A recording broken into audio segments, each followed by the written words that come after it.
Okay, ladies and gentlemen, thank you very much for attending our conference today, really, on the radicalisation and the de-radicalisation of children from Ulster to Afghanistan. I suspect it will also take into account what's going on in the UK, and specifically, obviously it's quite poignant at the moment after what happened last week in Woolwich. So thank you ever so much for coming here today. I think it's an issue which needs to be raised. I think it's an important issue, and that's why I was so happy when Michael asked me, Michael McManus, to put my name forward to sponsor this event, because I think these are views which need to be aired.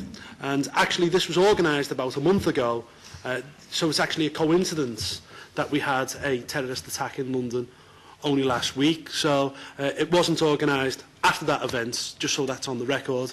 And on that note, ladies and gentlemen, I will hand you over to Michael McManus, who will introduce our guests this afternoon. Okay, thank you, Paul. I'll just say briefly a little bit about myself and I'll introduce the speakers. My name is Michael McManus. I am the EFD Group Assistant and Advisor on Terrorism and Radicalisation. My first introduction to terrorism was when I was 14. The IRA bombed my home city of Manchester. The week that I started university, 9/11 happened. So I've always been very, very involved and interested in events around radicalisation and terrorism. When I was at university, I met someone who was released under the Good Friday agreements. When I went to New York, I toured the 9/11 site and also met some of the survivors of that day. So I think that's really an interesting point. And I was saying to Munir on the way in that what we generally find with terrorism is a terrorist act is at the very end of a long journey of making somebody extreme. And what we're hoping to do today is really to explore what is it that makes people extreme, particularly children because they're so impressionable, and then how do we sort of reset the process and de-radicalise them, so to speak. Because we all want moderacy, we all want peace, but if we've got people who are getting into young impressionable minds and saying violence is the way to go, obviously we don't want that at all. Now I'm going to introduce our speakers. Our first speaker, the gentleman to my right, is Munir Zamir, and he is an expert on radicalisation, particularly radical Islam. He's advised the British government, the National Police, NATO and the United Nations on counter-terrorism and de-radicalisation. He's got extensive experience working with young people and ethnic and faith communities on issues of identity and extremism. He completed his thesis at the University of East London on the effectiveness of de-radicalisation and radicalisation concepts. And he's spoken and written widely on the topic of terrorism and extremism. So I'm looking forward to his views today. We've also got Henry Reilly. Henry is from Kilkeel in Northern Ireland. Henry is a councillor for the UK Independence Party in Newry-in-Mourne and is a former mayor of Newry-in-Mourne district. Prior to politics, Henry was in the British Army. He served in the Royal Irish Rangers, where he lost colleagues to terrorist violence in the Troubles there. Henry's also worked as an advisor to Paul Nuttal on issues of devolved government within the UK. And also we have Mr. Alan Lewis. He's from County Down in Northern Ireland. Alan works for the UK Independence Party in the Northern Ireland Assembly, where he assists our Assembly member there. Prior to politics, he worked in the security industry, and he's also worked as a political advisor to Henry Reilly. Now, this event is being videotaped. If you've got any questions in the question and answer session, remember to use your microphone, state your name, and we want questions, not speeches. So I'm going to hand over to Paul now, and thank you. Well, all I've got to say is basically I will hand you over to Munir Zamir. Over to you, sir. Thank you very much. Thank you very much for the opportunity to come and speak to you all today. In the interest of time, I'm looking to talk for about 15 or so minutes. And in that time, I hopefully just to outline some key issues that we are facing in the UK counter-terrorism context, particularly at operational level. Some of those operational realities will cross over into strategic issues. One of the first things I'd like to say initially is that from a conceptual perspective and an academic perspective, the term radicalisation is still very much contested as a concept. There are times when radicalisation as a concept can be too broad and not focus and drill down into particular manifestations of the problem. And there are times when it can be too disconnected from the issue of violence. By saying that, what I mean is that not all radicals go on to become terrorists. So conceptually, we must still continue our work empirically to understand what makes a radical take the step to violence and what prohibits someone who has radical views and ideas from actually ever taking the step to violence. So that's the first thing. And one of the other things that, off the back of that, that is very important is that this term radicalisation has been more on vogue since 9/11 and 7/7. As a result of that, it's become closely associated with one particular type of radicalisation, and that is the radicalisation that occurs within Muslim diasporas, particularly in Europe, America, and other parts of the world.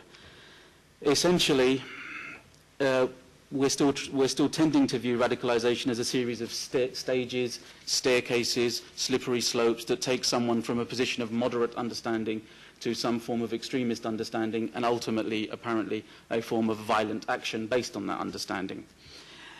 The discourse, therefore, is strong on what happens when you become radicalised, but the discourse does not explain why someone becomes radicalised in the first place. What leads someone to that decision to adopt a radical narrative? What I want to be able to discuss, though, is something, the basis of the talk was looking at this issue of young people in particular, and it mentioned something around Salafism and its relationship to Islam and its potential relationship to radicalisation and extremism. And for the audience, what I've got are some key questions that I think would be important at this level to understand if we are going to successfully deliver counter-extremism and counter-radicalisation in a European context. There's a fundamental need to differentiate between Salafi doctrine and the doctrine of Al-Qaeda. Al-Qaeda is known globally as an ideology and as a single narrative. There's a fundamental difference between those people who adopt religiously conservative views and practices and those people who adopt an ideological manifestation of their faith and then ultimately seek to change social and political realities through violence. Their tool is violence. I think that's very important. In the UK context, we have struggled with this at policy level strategically in differentiating the difference between those people who seek to follow what, for want of a better term, is a very puritanical form of Islam that has been imported into the UK over the last 35 years, and those people who have hooked onto that form of conservative Islam, this very extreme and potentially violent narrative that is now called the Al-Qaeda single narrative. The core differentiation that I'd like to draw your attention to is the difference between looking at this from a religious perspective and looking at it from an ideological perspective. The term that is most relevant to the UK perspective is we have an increase in those people, particularly in the young Muslim age range, you're talking 16 to about 30, 35 sometimes, who have adopted what we know traditionally as Takfiri ideology. Takfiri ideology is the main component on which Osama bin Laden and Al-Qaeda have traditionally built their narrative and their rationale for action. They built their rationale in a global context, but what you have to understand about Takfir and Takfiri ideology is that it was always designed and has been designed to be individually manifested and individually actioned. Woolwich, the example of Woolwich last week, is an unfortunate classic example of someone who assumes that they can use individual reasoning that is devoid of a holistic understanding of Islam, use that reasoning to create a ruling or support a ruling from somebody else, in this context perhaps loosely derived from an Al-Qaeda narrative, and then take immediate personal physical action on what they would call a tooth for a tooth or an eye for an eye. And I'm quoting directly from the person in question suspected of this killing. What this ideology does, Takfiri ideology, is it places no need on the part of the individual for any consensual or contextual reasoning. There is no need for a broad Muslim community perspective. There is no need to listen to or respect or look into the views of other doctrines within Islam, particularly those manifested through scholarly works. So, for example, if you adopt this narrative, you have no respect and no tolerance threshold for anyone else who is espousing any particular different view within Islam. That's the first thing. So it takes the individual out of a holistic context, and it takes the individual out of a consensus-based understanding. Now, what that does, it breaks the faith down into different components. Islam is a way of life. There is a need here to differentiate Islam from ideology. Now, what Al-Qaeda have unfortunately successfully done is export an ideological variant of Islam that takes classical text and paints it completely with a political lens. Now, what this does is it forms the basis for an ideological framework. Ideology has its own drivers. Classically speaking, you're looking at the re-establishment, not the establishment, the re-establishment in this narrative of the Islamic Caliphate. The Islamic Caliphate, according to this narrative, was ended in 1924. Now, the groups who espouse these views are trying to suggest that they need to re-establish this caliphate and re-establish the Sharia law grounding on which those caliphates were run. This is the main premise. And what they don't accept is that there is any physical, political or geographic boundary to the re-establishment of this global domain. Now, in order to do this, you need an ideology that allows the individual to be able to, and I want to use one term here that isn't used in Islam loosely, but I'll take it from the Catholic tradition. Takfir loosely is identified and defined as excommunication. Now, in the Catholic tradition, only the Pope has the power to excommunicate someone.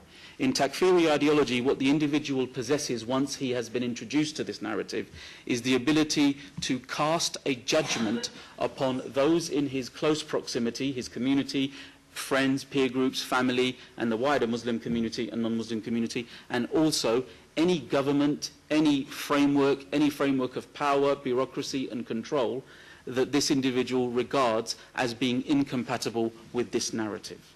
When you bridge the two, so when you take an individual perspective where you say, I don't believe that this individual or this community is actually governing itself according to the rules that this individual believes are Islam, for want of a better term, a very 7th or 8th or 9th century understanding of Islam, and they're trying to embody this in the 21st century, they take this and through the use of excommunication, for want of a better term, the blood, land and honour and goods and wealth of any believer or non-believer become legitimate for this individual, upon which that individual can act in a violent manner.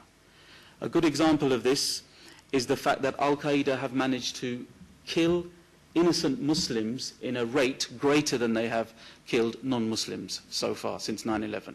So the rate of Muslim deaths is higher than the rate of non-Muslim deaths.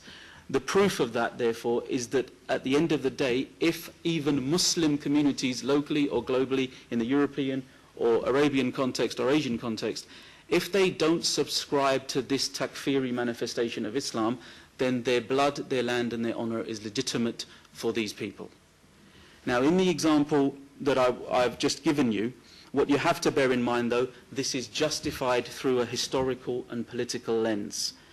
This is where the concept of grievance is brought into this narrative and given justification, and it gives action legitimacy. For example, the classic grievance used by young, vulnerable individuals in the UK is that they view their identity, their position in British society, they view it solely and singularly through the lens of foreign policy. So their main barometer to assess how they feel and think about being how they think about being British and Muslim is around Iraq, Afghanistan, Syria, Africa, Mali, Nigeria. The foreign policy lens is actually a smokescreen that then hides the takfiri narrative and gives it a lens to which there is always going to be an excuse for violent action. The soldier that was regrettably killed last week, there is no evidence to suggest that that soldier was directly involved in any particular operation that involved the killing of innocent civilians in any particular time where that soldier served. But the point was, identifying the soldier was justification enough, because the identification is with the British Army, with the armed forces, in what these people called invasions and occupied lands where Muslims are dominant. Now, what this does, very quickly, and this is something I want to be able to give some context to. If you look at Boston and you look at the Woolwich incident, what it does is this plays well to the current dynamic we have in the West, particularly around the allure and fascination with the online domain and the desire to be known and the desire for notoriety and some form of identity. In my experience growing up in the UK in the 1980s and 1990s, we did not have a medium by which we were able to ever justify any such behaviour that would have given us individual gratification. If you suffered from racism and discrimination, if you suffered from a lack of identity or a loss of identity, self-esteem, lack of employability options and so on and so forth, life prospects, there was no way you translate that into some form of a need to gain notoriety and infamy. The evidence that we get around Boston, the evidence that we have so far around the Boston incident and Woolwich suggests that these individuals are happy and content and very persistent on being known as the individuals who have upheld what they believe as righteous behaviour and righteous action, and they want the world, both Muslim and non-Muslim, both vulnerable and resilient, to take the message on board. In this context, these acts of terrorism become a form of communication. So terrorism is the communication. It is also the act, it is also the communication. It penetrates deep into the mindset of particularly vulnerable people, people who are easily impressionable. And a good example of this, if we look at this notion of the age of celebrity, is that in the web you see lots of rhetoric and lots of content that supports the Al-Qaeda narrative. You see very little content that challenges this. This means that Al-Qaeda had at least a 15 to 20-year head start strategically in understanding the use of communication and viral marketing campaigns. All they've done better than people who are trying to limit the effect of Al-Qaeda, they got to the World Wide Web before anybody else did. They were able to put information on there in the open source domain for young people to look at and view who do not possess. The key here is they do not possess any classical or theological understanding in Islam. So, for example, if you do any search under jihad, sharia, or the caliphate, you are not going to arrive in some form of mainstream moderate Muslim content that is going to tell you classical and contextually relevant information about the meaning of jihad. What you are going to arrive at, if you are persistent, is something like Anwar al-Awlaki's 44 Steps to Jihad, which, for example, Roshana Chowdhury, who stabbed her MP with a knife bought from Poundland, which is a budget discount shop in the UK, was able to understand the 44 Steps to Jihad in a context that made her believe whatever her ability was and whatever her awareness level was, she's able to serve the global jihad in any way she deems fit. The way she sought to do this was to buy a knife for £1 and go and stab her MP. The way these gentlemen behaved with the Woolwich incident was to try and make a public spectacle of their belief and their behaviour in order to justify what they believe, as I said, is a justified and righteous action against what they would say foreign aggression in Muslim lands.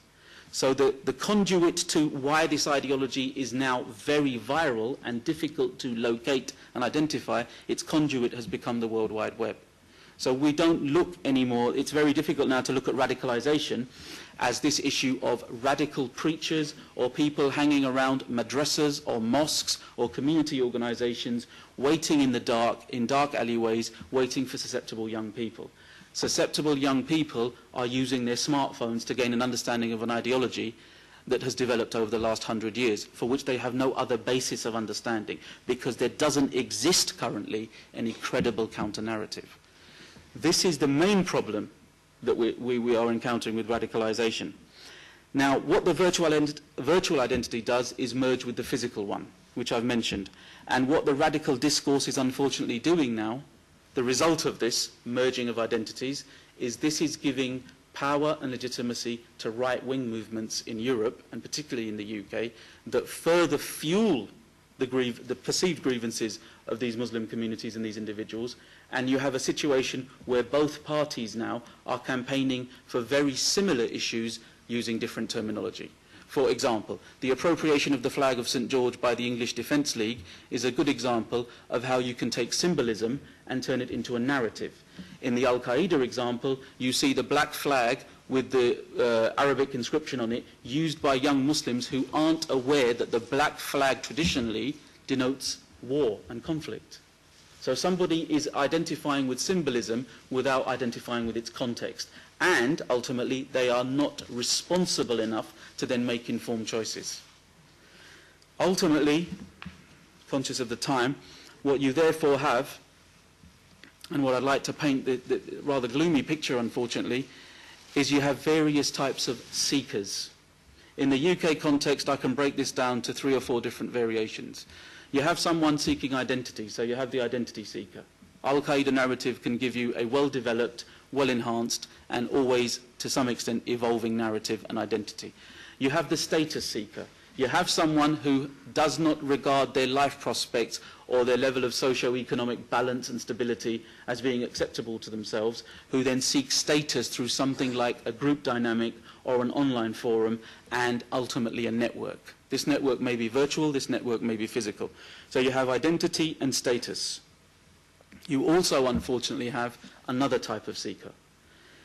This seeker seeks revenge. Revenge in this context means perceived humiliation of Muslims around the world, perceived humiliation of him or herself, and perceived humiliation regarding this them and us mindset and the fallout from the war on terror. If you have these type of seekers all juxtapositioning themselves for some kind of loyalty, belonging and duty, I do not need an academic discourse and a concept such as radicalisation, therefore, to explain to you that young Muslims in Britain in particular, they seek the same things that the white working class people, white working class youth in the UK seek as well. They seek a sense of belonging, loyalty and duty. These are the 3 things that Al-Qaeda narrative unfortunately provide in abundance. It gives you a sense of purpose, it gives you a sense of rationale for your purpose, and it ultimately gives you a justification. The difficulty we have with radicalisation discourse, unfortunately though, is that it is tending to paint the majority of Muslims with the same brush. So ultimately the current discourse seems to suggest if you're Muslim, you are somehow vulnerable to radicalisation. If you're somehow vulnerable to radicalisation, you are therefore vulnerable to terrorism. And this gives fuel to Islamophobia. Islamophobia indirectly gives fuel to Al-Qaeda narrative. Until we're able to use counter-terrorism policy and strategy in a, not one-size-fits-all, but in a loose understanding of what extremism means. We have to be able to define extremism not just from a Muslim perspective, but from a broad perspective, a much broader perspective. And I think the Anders Breivik example gives you an example that there's no better example of a European takfiri who was able to take his own decision and use a violent action based on his own rationale as Anders Breivik. So this notion of takfir that I've introduced you to hopefully today is unfortunately not just singular to Islam. Takfir is just a name given to it in Islam. And unfortunately there are enough narratives and enough content without the need for physical radical recruitment. There is enough of this content in the World Wide Web, in the online domain, for young people who may not be seeking that narrative to unfortunately end up with it. The difficulty we have, in conclusion, is in the UK we are struggling with this notion, is it acceptable? I'll leave you with this conclusion. Is it acceptable to have someone who possesses or houses extreme views, so their views are considered extreme, but that person will not accept violent action as its outcome? So is it acceptable for our context to have people who have extreme views who are never going to be violent? Currently in the UK, we're in a very, very sensitive situation where we're using a values-based approach to counter-terrorism that is marginalising religiously conservative communities who are not the people susceptible to violence, but it's making them feel that their compatibility with what we would call loosely the values of the United Kingdom, democracy, the rule of law, freedom of speech and liberty, they are finding it difficult to balance those values with what they would regard as their classical Islamic values. So what I would say in conclusion finally is that within a counter-radicalisation and counter-terrorism context, unless prevention goes as far upstream as possible to build resilience, to build capacity and to provide credible alternatives to the radical narrative, what counter-terrorism will only successfully be able to do is use perhaps what we call intelligence-led policing and law enforcement to prohibit live or active terrorist cells.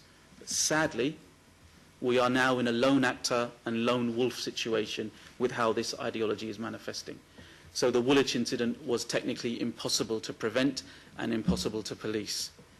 And this is currently where we are with UK counter-terrorism, and this is currently where we are with those young people who would have seen that YouTube video of the incident in Woolwich and started to make up their own ideas about what that infamy, notoriety and justification meant to them. That is what Al-Qaeda have always wanted. They want individuals to make individual choices based on a global narrative that takes local grievances and people act upon them. Thank you very much.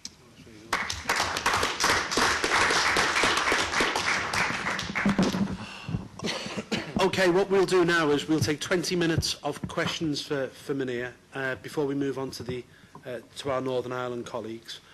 So, any questions? Yes, Stuart.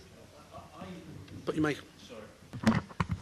Living in rural Norfolk, we don't have a local Muslim population, so I don't know what it's like to live cheek by jowl, so I only have impressions. But my impression is that the Muslim communities tend to close ranks and seem to be reluctant to shop people they can see are going off the rails at a wrong age, at a young age. Is that a fair criticism or not? I certainly think that's a realistic criticism and very much so one of the things that I have tried to champion in my work, trying to counter radicalisation and trying to offer young people diversionary pathways to it, is that unfortunately we're now in a position where condemnation of terrorist acts, condemnation of the acts do come forward from within Muslim communities, but what doesn't come forward are what we term credible voices and the ability to outwardly and publicly challenge the narrative and those people who espouse the narrative. So I think it's a very fair point. The only issue with this is that we're still coming off the back of, as you would know, sir, we're still coming off the back of the age of multiculturalism and going into the age of cohesion and integration. And we still haven't had what we would call an evaluation of the impact of multiculturalism yet. Because when people live in parallel existence, they tend to have very insular community focuses. And intelligence-led counter-terrorism tends to not lend itself well to then coming out in confidence and shopping out those people who you believe are vulnerable. I think the key there is you need a grassroots-led approach to building resilience first, and a grassroots-led approach to accepting that extremist rhetoric is as powerful and is as dangerous as extremist action. And I certainly think when Muslim communities can accept that, you will eventually, and I hope and I pray, you will eventually get people challenging even real radical preachers who are basically still the conduit for this ideology. But until we get the credible voices, until we get the capacity, it is still difficult, because intelligence suggests spying. And intelligence gathering suggests that if you have to shop on your brother, you wouldn't do that. And in Afghanistan and in Pakistan, I'll give you a good example, just to take it away from the UK perspective. And I think this is important to say with the work I've done over the last 5 or 6 years. For example, in the tribal ungoverned areas of Afghanistan and Pakistan on the borders, you will have somebody who is working within the law enforcement agencies, who is working with NATO and USAF forces. You will have that same individual's brother or uncle in the Tariqa-Taliban or in the Taliban. And just to give you that understanding, it's very difficult. And even in the UK perspective, no one has looked into the effect that radicalisation is having on family networks. So it is difficult. And to be honest, prevention has not been well communicated. So the scope by which you can try to come forward is still not strategically communicated for communities to actually understand and move forward. So there's work to be done, but we are getting there. Diane. Thank you for your very useful insights. I'm Diane Dodds. I'm a member of the Parliament here for Northern Ireland. So, of course, and I'm not preempting anything that our colleagues from Northern Ireland might say, we have been very accustomed to the effects of terrorism in our local communities. And I have represented for a very long time local communities who have been traumatised, torn apart from terrorism, both inflicted from within and without those communities. And we perhaps will come on to that at a later stage. I'm also incredibly interested in your perspective on what we all saw on our screens last week, the dreadful murder of drummer Lee Reilly. I would like to know how you think that we can take preventative steps at the very highest level. I understand that there can be steps and should be steps that are encouraged within communities, but I often think that at a very high level we need to also take those symbolic steps. And I'd like to know how you think that those might be taken within a United Kingdom context. Because I think that that is very important. And I don't mean a conservative white prime minister speaking to a Muslim community. How can we do it together? How can we actually do these things together? And I think that those are very important for us to do. I also am very interested to know what your perspective would be. Last evening we had the lifting of the embargo on selling of arms to Syria. And you talk about the radicalisation in terms of young people see this in a more global context. I, for one, am extremely concerned about intervention in the Syrian conflict. And I'm extremely concerned because it seems to me that UK policy is taking us that, of course, we can arm some groups, but radical groups will never get their hands on these arms that we will supply. And I'm extremely concerned about how this will work out and what you think will be the impact on young Muslims, like we saw on our television last week in the United Kingdom, and whether this is causing us greater global insecurities. Thank you very much. Very quickly, back to the first comment you made about perhaps strategically looking at UK prevention. I've been saying for a number of years now, there is unfortunately, some of my own phraseology, so bear with me, there's a contact lens-based approach to counter-terrorism. Now, what I mean by contact lens approach, it is very difficult for communities to understand through which lens government is applying counter-terrorism. There are three such lenses. One is foreign policy, the second is security, and the third is integration. If Whitehall is not clear which particular lens it is looking through for its own domestic needs, how do we expect disenfranchised communities to be able to see through that same lens? So I think strategic policy needs to be refined enough to enable the communication of its policy and its aims to embed itself within the needs of communities and their dynamics and their nuances. That's when you'll get, hopefully, the two parties working together and not a civil servant trying to tell Muslim communities who is radical and who isn't. So absolutely, and I think that lens issue is important. But I think you've raised a far more serious issue, if I may. It is very, very difficult, and I can promise you this because I'm one of those people who's done the work on the ground. It is very difficult to convince a young Muslim in East London who is a freedom fighter, who is an insurgent, who is a rebel, and who is a terrorist. When we look at the example of Libya and the swift action taken by certain Western states to arm and get rid of the Gaddafi regime, we can see that only this morning there is a clear call to arm certain groups within Syria, but I can assure you for the last 9 months we've been hearing calls on the ground, one simple question, and I quote, "Brother, can you give me one reason why I can't go to Syria and help Muslims being persecuted in Syria? I don't want to kill anybody, I want to help them." Now we know that a civilian cannot go to a foreign country and fight. The delays and for want of a better term, the realities behind diplomacy play only into the hands of terrorist and extremist organisations who then seek to take that deliberation period and use that to their advantage.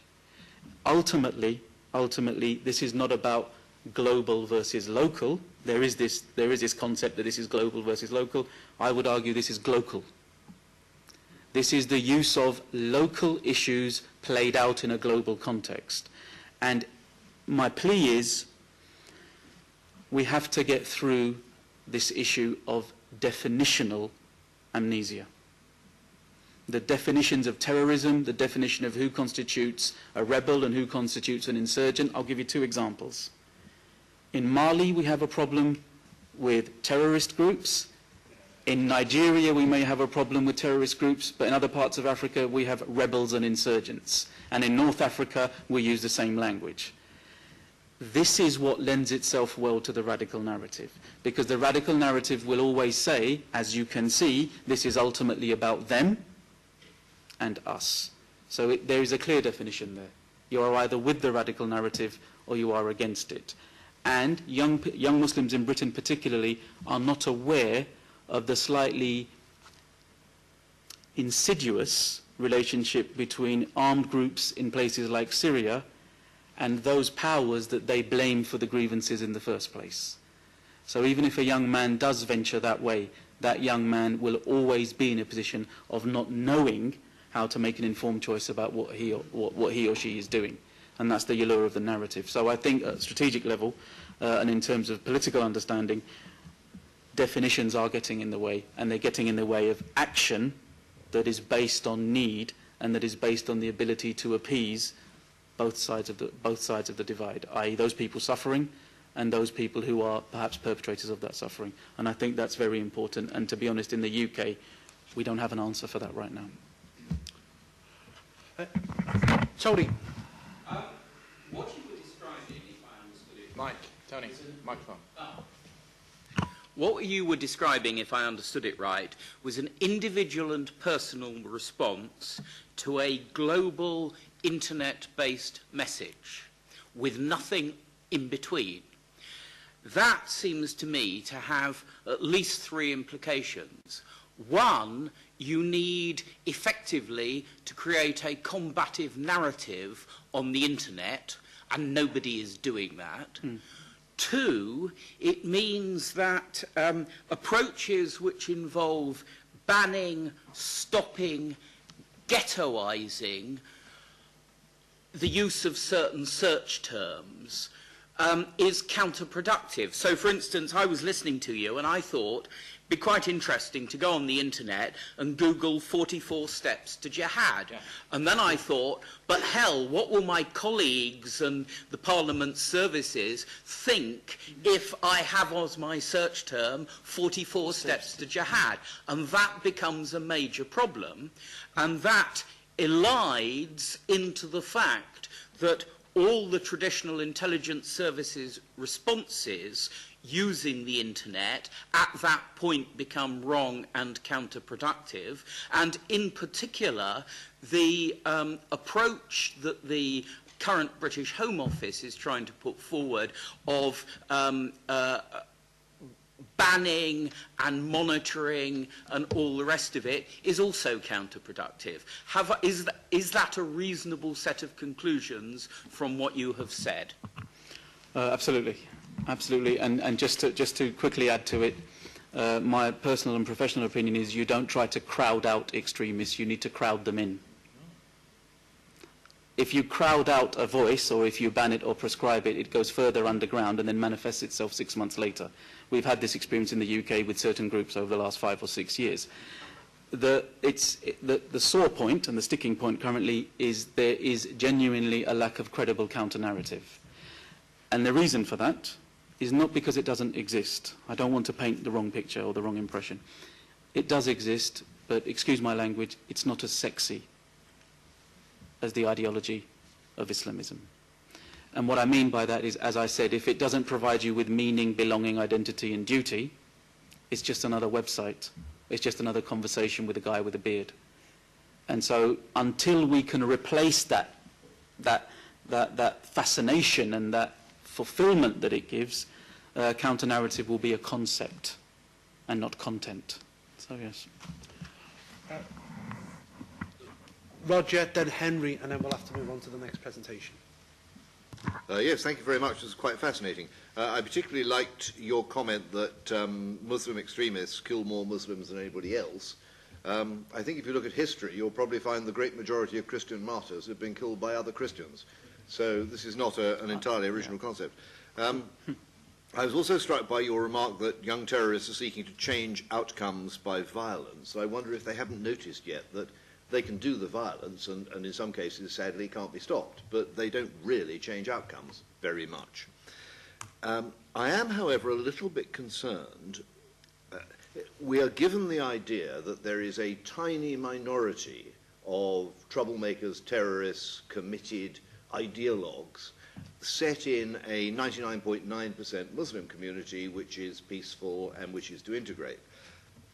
Well, I'm not a great expert on the Muslim community, but I remember seeing research studies, for example, amongst Muslims saying, who do you believe caused the American Twin Towers incident?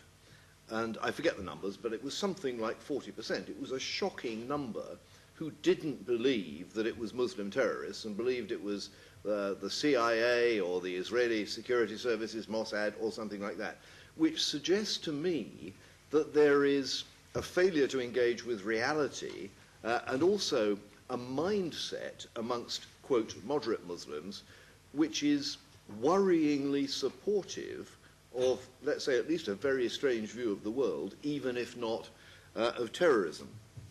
Then again, you come to this question. You mentioned building resilience with an alternative narrative, and clearly that is very important. And you know, I'm not for me to comment on the Muslim faith, but it's rather sad that the mainstream Muslim faith, Muslim religion, in your terms, is not providing a sense of identity and purpose and interest and all those things. But my concern is this: there is really no point in me as a non-Muslim and other politicians sitting around saying, how do we create an alternative narrative?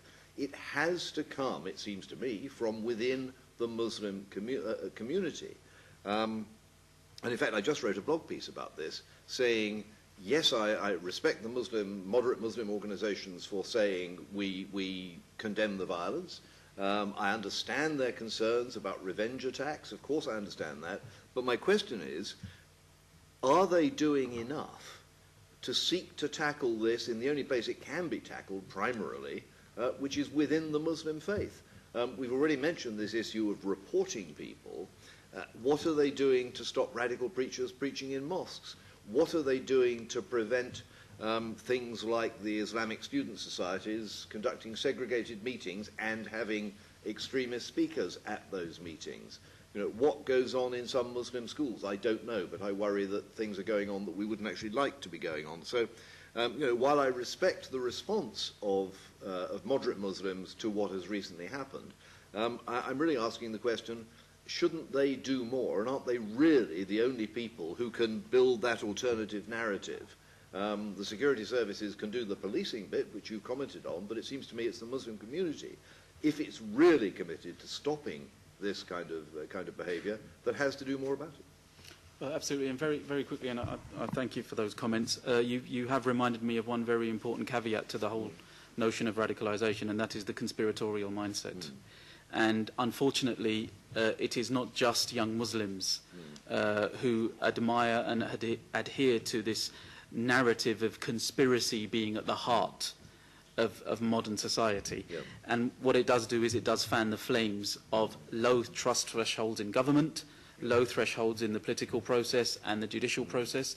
So it unfortunately undermines any attempts that we are trying to do. And furthermore,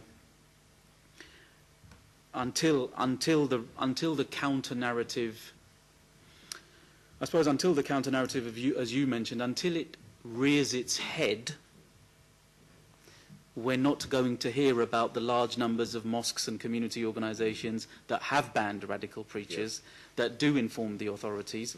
One quick example: the young man who was found with a suicide vest, bomb-making equipment and a bomb-making manual in Bristol, Andrew Ibrahim. He was the police were informed about this young man's issues by the mosque that he was visiting on the night. It does happen, but I think you're right. It happens in isolation currently. And we must work together, I think, as you mentioned, Madam, we must work together to try and build levels of trust in order to build the narrative. Thank you very much. Okay, thank you very much, Munir. I'm now going to hand you over to our representatives from Northern Ireland. Ladies and gentlemen, Alan Lewis and Councillor Henry Reilly. Over to you, chaps. Well, thank you very much indeed for the kind invitation from UKIP and EDF to attend this seminar, for want of a better name. You'll see that the start of our presentation really is the conflict in Northern Ireland has essentially been about national identity. And I'm obviously from the Unionist community. I'm from a Protestant background. And I look at the British Isles as an island archipelago that is a completely natural geographical entity, that we share a common language, common basic ethnicity, we common legal system. Our history's interlocked for thousands of years in many ways. So I see it as a completely natural thing to be part of the British Isles and to be a British citizen. Now, there are other people who live in Northern Ireland who will say, I'm not British. I see you as a foreign entity in my mother Ireland. So we struggled with that conflict of identities for years, really. And then in 1998, we did get an agreement of types, what was called the Good Friday Agreement. And the ethos of the agreement was that Northern Ireland will and remain part of the United Kingdom, provided the majority of people who live in Northern Ireland want that. But there were concessions made to the nationalist community who feel themselves to be exclusively Irish, in that there would not be a majority government set up in Stormont, that it would be a forced coalition.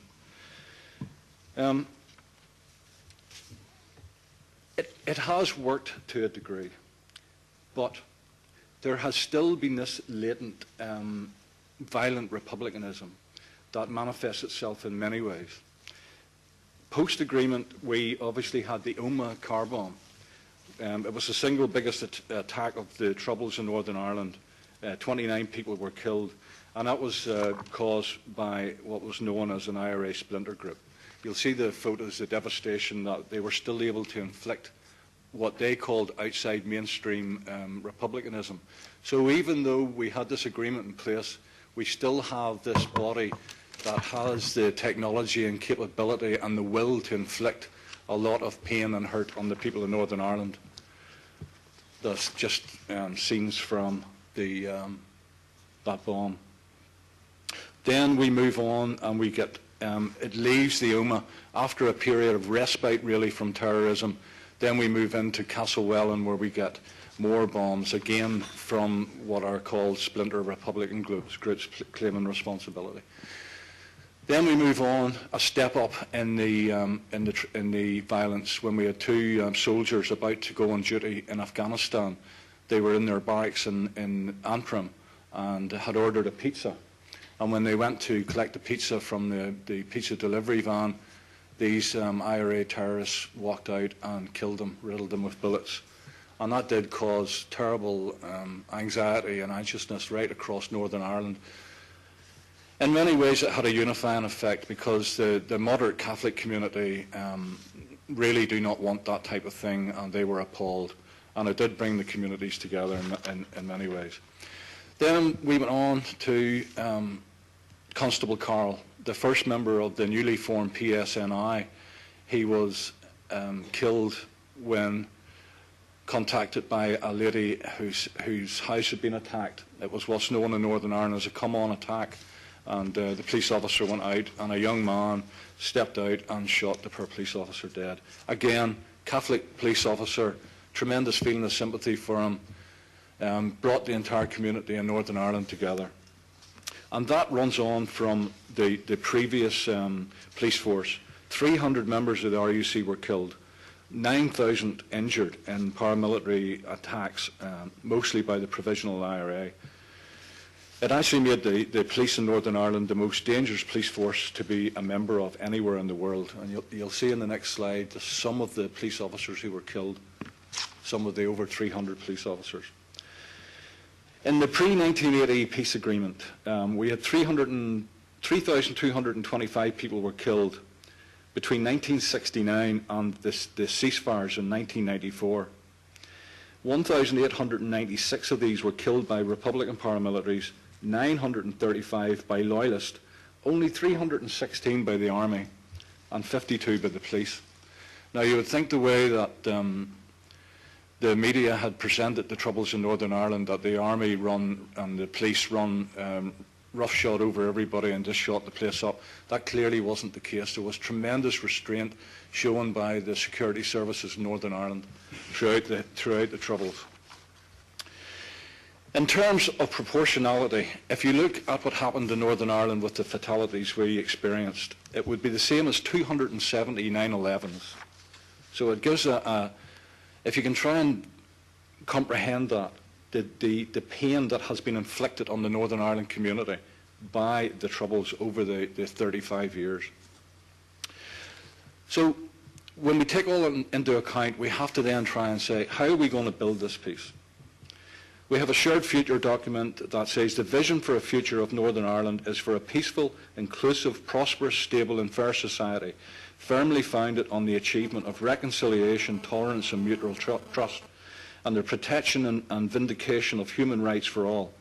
It is to be founded on partnership, equality and mutual respect as a basis of good relationships. And that's from the shared future document.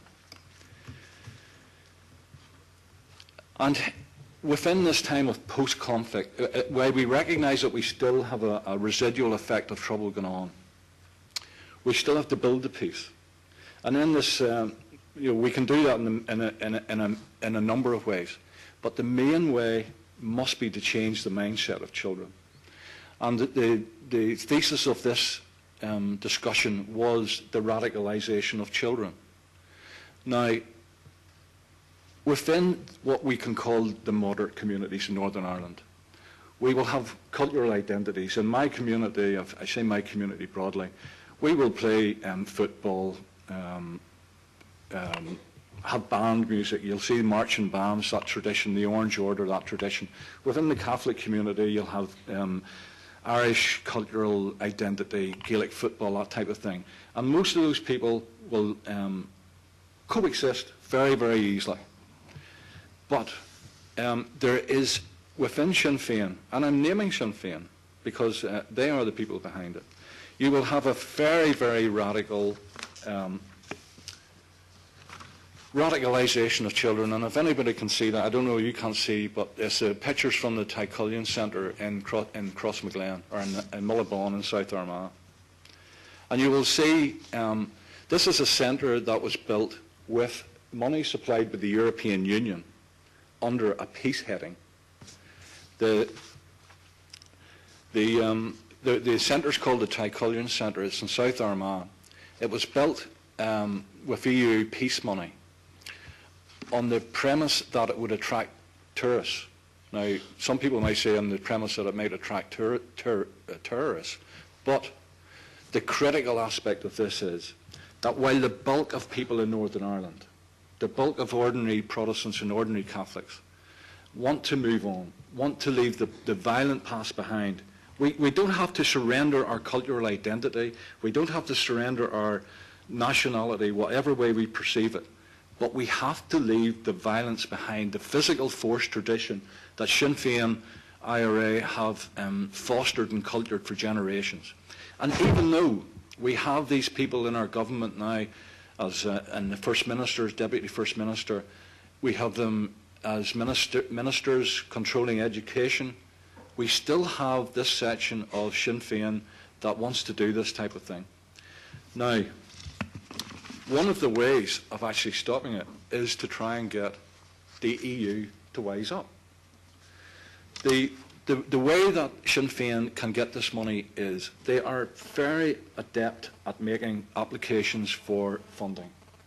Probably the best anywhere in the British Isles in terms of communities. And this Tycullion Centre has benefited from local and international public funding. The special EU programmes body, SEUPB, has confirmed that previous award of peace funding of £42,000 and a current award of £264,500 for this specific tourist-related activity. Now, we have done all our investigations. The only activity that we can see that occurs there is children being brought in, handed deactivated weapons that were apparently used to kill soldiers and police and to kneecap innocent Catholics and Protestants that they didn't like. So why is this being done? It's not been done in a historical context. We believe that it's been done to condition children for the next generation. If these people who believe in the physical force tradition of physical force against people they don't agree with, if they don't get their way, they'll have these young people conditioned and waiting in the wings to pick up the weapons again. So we believe it is critical that this is stopped. The photographs of the children were actually posted on Facebook by a Catholic parent who had seen them and thought, my goodness, how can we allow our children to be conditioned in this way? Go on to the next one on the EU funds ones. Now, within Northern Ireland, where it's causing a lot of problems as well, is the fact that people from the unionist community will see physical force republicanism, the advocates of violence, and the people who actually served lengthy jail terms for killing what I call a totally innocent person, whether it was a policeman, a soldier, or a farmer, because they wanted his land. This is the perception that it's creating within the unionist community. You'll see that was at a recent rally over some event, but they've actually went to the bother of creating this banner that says EU funds Republican terrorists. That's the perception that's been created within Northern Ireland by the misuse of EU money. And I don't like using the word EU money because the UK, we are net contributors to the European Union in financial terms, so it's actually our money. But then we go on to the people who deal with the victims of the past. Now, we have this IRA group called COISTA. Now, this group would be behind a lot of these photographs of the children, whatever. They've already received 1.3 million to support ex-IRA prisoners, even though the organisation was in breach of company law by failing to file accounts for a number of years. They still got money. Now, if you go to the groups who actually represent what I call the real victims, the people like FAIR, which is Families Acting for Innocent Relatives, like MAST in my own area, which is More in Action for Survivors of Terrorism. If you go to those people, what has happened to them? They've actually had their funding denied. Now, the fact that the people who represent the truly innocent victims had their money denied because of very spurious reasons by this special programs funding agency. Again, that is creating more animosity. It's creating distrust between communities. So the best thing that the European Union can do is to pull out of all these types of issues. If the money that's flowing into Northern Ireland to try and heal wounds, if it can't be allocated fairly and it can't be allocated in a way that facilitates the true victims, then it's pointless. And all it will do is continue to open old wounds. The COISTA group, this COISTA group, which is the group that represents former IRA prisoners, not only did it get its previous funding, while all the other, the genuine victims groups have had their finance cut, they've just been allocated last week £5.25 million for peacekeeping projects. Now, some of these peacekeeping projects undoubtedly will be more children being brought into this Tycullian centre in South Armagh. How do we bring this forward? How do we bring sense to the people involved? Now, anybody from Northern Ireland would have seen Spotlight last night, which is a regional BBC TV programme. And we had a very effective exposure of the proposed, what we call the IRA shrine that's going to go at the former Maze prison site. And with maybe one or two exceptions, there was nobody in favour of it. From the Catholic community, from especially from the Protestant community, and especially from the people who suffered bereavements through terrorism. There's practically no support, but yet £18 million of EU peace money is going in to build this peace centre that no one wants. Now, what will this peace centre involve? It will involve the cell being retained where Bobby Sands died. The old hospital wing of the prison where the hunger strikers were treated before they died. Now, the perception within unionism, within the Protestant community, and within moderate nationalism, the moderate Catholic community, is that this will undoubtedly become a shrine to the IRA. And in future years, who is going to be influenced by that shrine?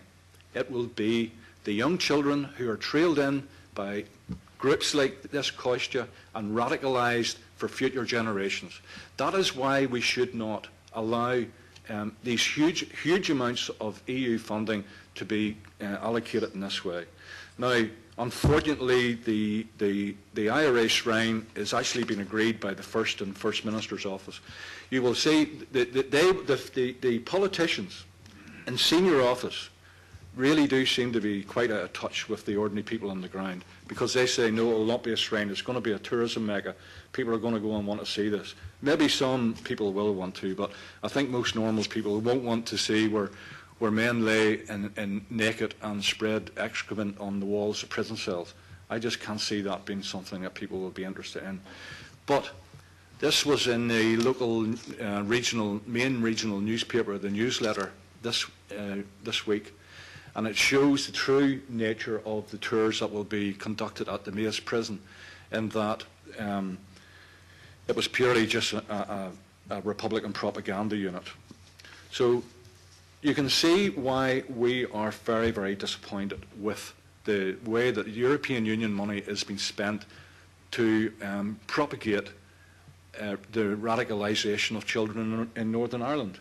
And if you even look at the European framework decision on a victim, as a UKIP councillor, I don't like the European Union. I want national self-determination for the United Kingdom. But the European Union actually has a better definition of a victim of terrorism than my own country does. And in Northern Ireland, we have a belligerent Sinn Féin IRA that will not accept that the people who were killed by car bombs and by bombs, the people in Omagh, are the true victims. They believe that if somebody was going out to plant a bomb to kill somebody, and a soldier had seen that guy and shot him, well, they believe that that terrorist is a victim on exactly the same level as the victims who were killed in Omagh, or Enniskillen, or the two young soldiers we showed earlier. So, again, that's causing a lot of distress and animosity within the communities in Northern Ireland. So we need as a people really to try and get sense into the funding bodies. This young lady is Mary Travers, Anne Travers. Anne's sister, Mary Travers, was coming out of Mass. She was her father was a judge in Northern Ireland in the 1980s, Alan. And they were coming out of Mass. They were a Catholic family, well-respected Catholic family, lived in South Belfast. Coming out of Mass on a Sunday morning, IRA terrorists walked out, shot the father and shot the sister dead. Now, the lady that was involved in shooting Mary Travers, Mary McCardle was her name, she actually went on to become a SPAD, a special advisor in Stormont, on a salary of over £100,000 a year. Now, that caused great distress within the Northern Ireland community, and especially within this lady's family. And she did run a very effective campaign, and it now looks as if the Northern Ireland Assembly will, as a whole, as part of a private members' bill introduced by Jim Allister, the former MEP here, that they will now introduce legislation that anybody with a conviction for terrorist murder will not be able to be a special advisor within government. That's the way to go forward. We need to try and chip against this physical force tradition, this physical force ideology that conditions children. And I think unless we all do that together, the future is not bright for Northern Ireland. I think we can have a type of peace, but unless we really get to the roots of the problem, and that is the radicalisation of children into physical force violence, then the future's not good. Basically, that's it. With a few more slides there, but if you look at the way that the funding has panned out, you'll find that within unionism, the unionist community feels they've been treated very poorly indeed. Billy Hutchison, who represents the Shankill Road, which is a very it's a very sound, good, working-class, loyalist area. People there feel they've been left behind. Whereas if you go to nationalist areas, they feel triumphant and emboldened. If you go to the victims of the violence, they feel ignored and even ostracised. And working-class unionists from the Protestant community really do feel forgotten and left behind. And you will see the manifestation of anger whenever the Union flag was only allowed to fly on designated days in City Hall in Belfast. It's still going on from the 3rd of October.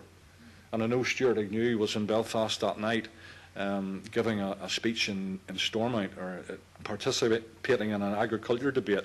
That was the night that whole series of riots and whatever started. And it's still ongoing.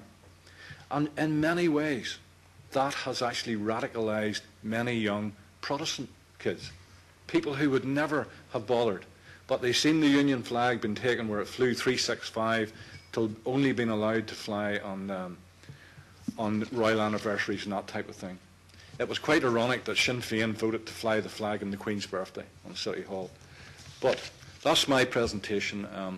Again, I just have a sense of dread about this type of blatant radicalisation of children and what that holds for in the future, whenever the great bulk of people, both Protestant and Catholic, the people who really want to build a shared community, want to move forward, and the EU is actually damaging what we're doing. Thank you very much.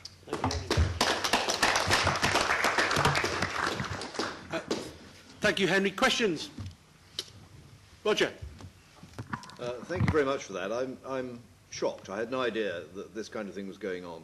I was wondering if I could ask you to let me have a copy of your presentation, on the basis of which I would produce a blog article, and I suspect that I and other colleagues might be interested in putting some questions based on your presentation to the European Commission. Thank you very much. That's one of the main reasons we wanted to come. Any other questions? Diane. Thank you, and thank you, Henry, for the presentation. I think for those who are not familiar with Northern Ireland, where sometimes we are painted as having a very successful peace process, for want of a better word, we know, those of us who live here in Northern Ireland, that really things are at times incredibly difficult, that there are many bumps and journeys on the road that we are on. Yesterday, on the Crumlin Road in North Belfast, an area represented by myself as a local councillor, an area represented by my husband as the Westminster MP, a pipe bomb was thrown at policemen. It was destined and determined to kill policemen. What it did was it was thrown, it didn't go off, thankfully, but the local community there, both Protestant and Catholic, were terribly inconvenienced, terribly traumatised, and life made very difficult. If I take heart from anything in Northern Ireland, it is by the fact that I believe the vast and overwhelming majority of people are absolutely against such incidents and are determined not to allow that to define the future. And I think that that is really important message here in the European Parliament. Of course, we have huge difficulties. I myself have written to the European Commissioner Hahn, about the T. Cullen Centre in County Armagh. I am appalled that European taxpayers' money, that has British taxpayers' money, French, German taxpayers' money that has been given through the European Union back to Northern Ireland has actually been used for such purposes.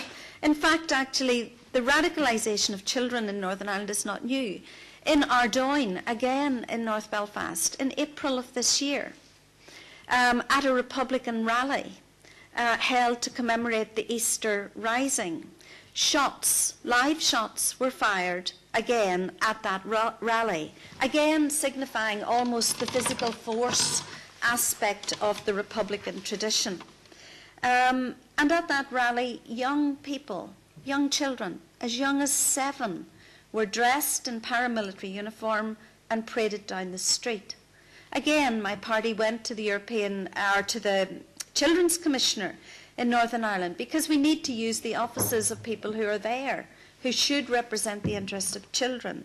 And I think one of the things that we have seen is that while we issue condemnation, and again our friend speaking about the Muslim community actually said the same thing, it is actually working within these communities and asking for that change of mindset that will be the most important thing that will bring about a safer and a better outcome.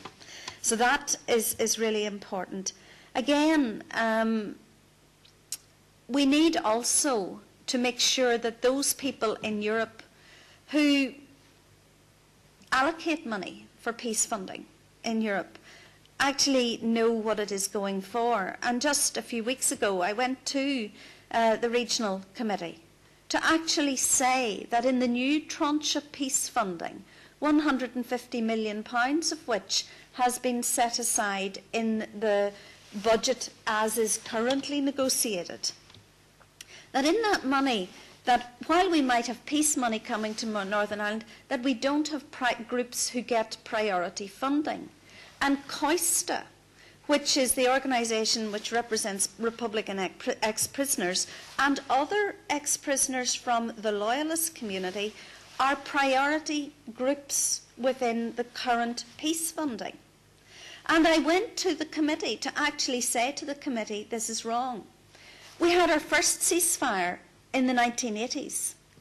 In 1994. We had the Belfast Agreement in 1998. And taxpayers are actually entitled to ask, when do you stop becoming an ex-prisoner and start becoming a citizen? Applying for funding on an equal basis like everybody else.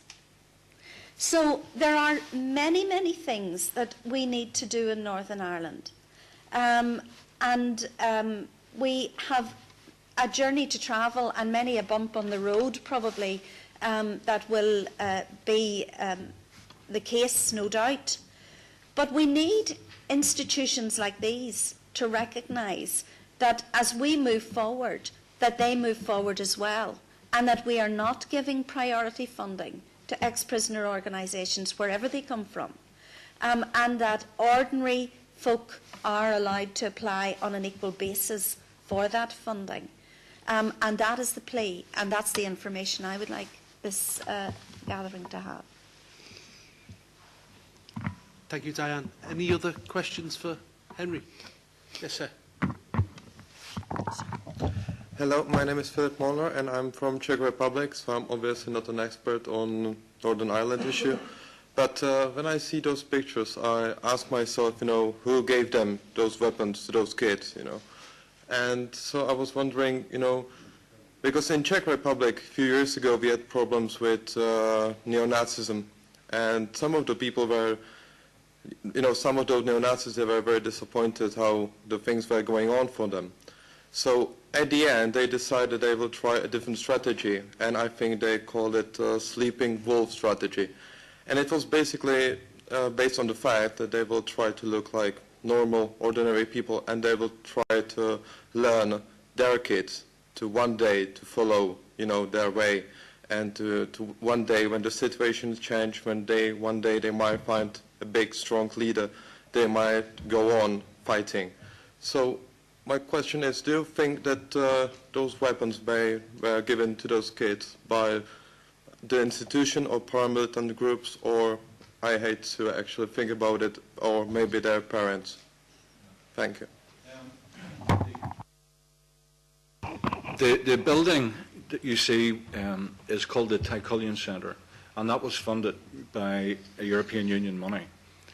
The children in it are brought in as part of a youth group, apparently, and the weapons that they are handed are deactivated weapons, similar to the ones that were used in the violence in Northern Ireland to shoot police and soldiers and that type of thing. So it's organised through mainstream republicanism. Whenever there was another peace programme announced, and whenever it was announced by the Special Programmes Body, which is an EU agency, it was held in that building. And myself, as a councillor for that area, actually said, look, this is unacceptable, because there's going to be people hopefully applying for that funding who may have lost loved ones. And yet you expect, the European Union expects those people to go into that building for the launch of this project. And my views were ignored, because it does seem that the European Union does actually actively take the side of the Republican movement in Northern Ireland. If you look at the way grants are allocated, if you look at the innocent victims groups and how their funding has been denied completely or cut back to virtually nothing, and then you see this Coister group, as Diane said, one of the primary groups for getting funding, it's actually frightening that something can be so corrupt and rotten. Any more questions? Probably the last one now before we finish up for the day. No? Okay, well, I'd like to thank you all for coming here today. I think we've had some excellent presentations from two great speakers. I just hope that what you're left with is a bit of food for thought. Obviously, with talking about the issue of radicalisation within the Muslim community, specifically in the UK, and some of the lessons that we've learned here today, I think have been quite enlightening. And obviously, the issues that Henry has dragged up that still persist within Northern Ireland. So please go away, think about what's been said today, and if you are MEPs, please take some action upon it. And I'm sure that the two guys will be hanging around at the end to take any more questions in a personal capacity. So thank you very much for coming. Thank you, Michael, for organising today. And well done all round. Cheers.